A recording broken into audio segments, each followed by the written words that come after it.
Umuryango wa nyakwigendera Perezida Juvenal Habyarimana wakiye gute ingingo ya sentare y'Ubufaransa? Jean-Luc Habyarimana, umwe mu bana ba Perezida Habyarimana, yabwiye ijwi rya Amerika ko batacitse intege kandi ko bunguruje. Yavuganye na Venus Nshimiyimana akorera mu biro vy'ijwi rya Amerika i Londres mu Bwongereza. Icyo cyemezo twacyakiriye nk'abantu nyene bemera ibyo urukiko ruvuze, ariko tukaba tuzi ko ntabwo n'intera, ntabwo ari ukuvuga ngo ni iherezo ry'iki kibazo cyo kumenya nyine abahanuye indege ya Perezida Habyarimana. Ntabwo bihagaze hano kuko twanajuriye, kuko tuzi ko nyine amadosiye nk'aya ngaya ntabwo ari amadosiye ahita nyine abonerwa umuti. Ibyo byo twari tubizi, byarumvikanaga, kandi nyine twabonaga ko n'ukuntu u Rwanda rwari rwongeye gutangira kugirana umubano n'Ubufaransa, ko bashoboraga kubyitwaza kugira ngo nyine urwo rubanza mbese barushyire hagati muri icyo kibazo. Ariko icyo tuzi ni uko ukuri kuzamenyekana, ni nayo mpamvu nyine twajuriye, kubera ko ibimenyetso birahari. Rega ibimenyetso birahari, nuko abacamanza nyine bikigiye gusa bo bavuze wenda ko bidahagije, ariko ibihari birahari, kandi rero tuzakomeza dushake n'ibindi no kugira ngo icyo kibazo kinyure rwose mu bucamanza kandi gikemurwe. Mwajuriye, ariko se n'iki mwiteze ku rukiko rusesa imanza? Twebwe icyo turavuga tuti hashize imyaka n'imyaka bakora iperereza, hari iperereza ryakozwe, kandi nyine hakaba hari n'abantu berekana uko ibintu byagenze. Hari abantu bagenda bavuga uko ibintu byagenze. Ntabwo uko tubizi, ntabwo indege yari irimo Perezida Habyarimana na Perezida Ntaryamira, ntabwo iyo ndege yihanuye. Nta nubwo ari inkuba yayikubise ngo uvuge ngo irahanutse. Rero niba tuzi ko, niba isi yose yemeza ko hari abantu bayihanuye, hari abantu bayiteye ibisasu, bigomba kuzagira imperezo z'uko abo bantu bamenyekana.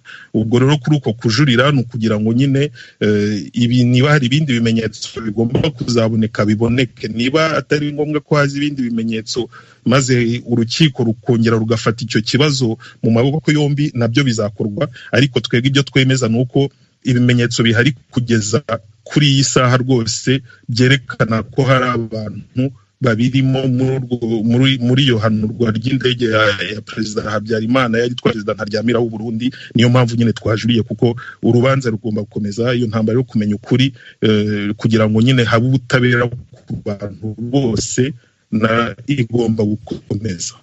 Ariko Jean-Luc, kugira ngo abantu babyumve neza, Mukanyura wavugaga yuko ibimenyetso bihari, ariko urukiko rukaba ruvuga rwo ko iperereza ryarangiye, ahubwo rukavuga yuko mu baregwaga abasigaye uko ari 7 nta n'umwe uzakurikiranwa kuri icyo cyaha cyo guhanura indege. Namwe niko mubifata, ndiko mwabyumvise? Umuntu abifata nyine nk'uko umuntu yabyumvise gutyo, ariko ibintu bihamya birahari. Ikibazo nyine cyagiye kiba muri urwo rukiko, muri iyo dosiye, nuko hari abantu bagombaga gutanga ubuhamya, bamwe bakagenda banyerezwa, abandi bakicwa, kandi abo bantu bose batangaga ubuhamya bavugaga ko ari FPR yahanuye indege, kandi ko itegeko ryo guhanura Kagame wari waritanze. Ariko hari n'abaje mu kuburanira abaregwaga bakekwaga kuba aribo bahanuye indege, bakemeza yuko iyo ndege yahanuriwe hafi y'ikigo cya gisirikare, ndetse bakamya yuko ahubwo yahanuwe n'intagondwa. Ibimenyetso bihari byerekana ko iyo ndege yarashwe ibisasu. Ibyo bisasu byaturutse mu karere kamwe. Hari abavuga ngo ni Kanombe, abandi bakavuga ngo ni Masaka. Njewe ubwanjye ibyo bisasu narabyiboneye, nabonaga biri guturuka mu karere k'umusozi wa Masaka. Ntabwo ari ukuvuga ko iryo perereza ryavuze ko ibisasu byarashwe n'abahoze ari abasirikari b'u Rwanda. Ibyo ngibyo rwose abantu bakomeza kubyemeza gutyo ni ukubeshya, kubera ko njewe ubwanjye nkaba narabyiboneye n'amaso yanjye. Ahantu nari ndi kureba, nzi ko nari ndi kureba rwose mu karere ka Masaka. Nta muntu ushobora kunyemeza ko ibisasu byaturutse iburyo bwanjye kandi njye ndi kureba imbere yanjye. Ibyo rwose ni gihamya njye ubwanjye niboneye.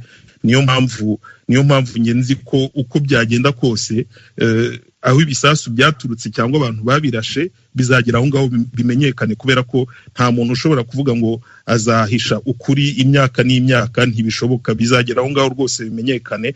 Ndakeka ko n'abantu bose bataye ubuzima muri icyo gihe, kugira ngo imiryango yabo nayo igira agahenge, nuko abantu bagomba kumenya uwahanuye iyo ndege, kubera ko iyo ndege yahanuwe nyuma yaho nibwo u Rwanda rwagiye mu bibazo tuzi twese, nibwo ubwicanyi bwabaye.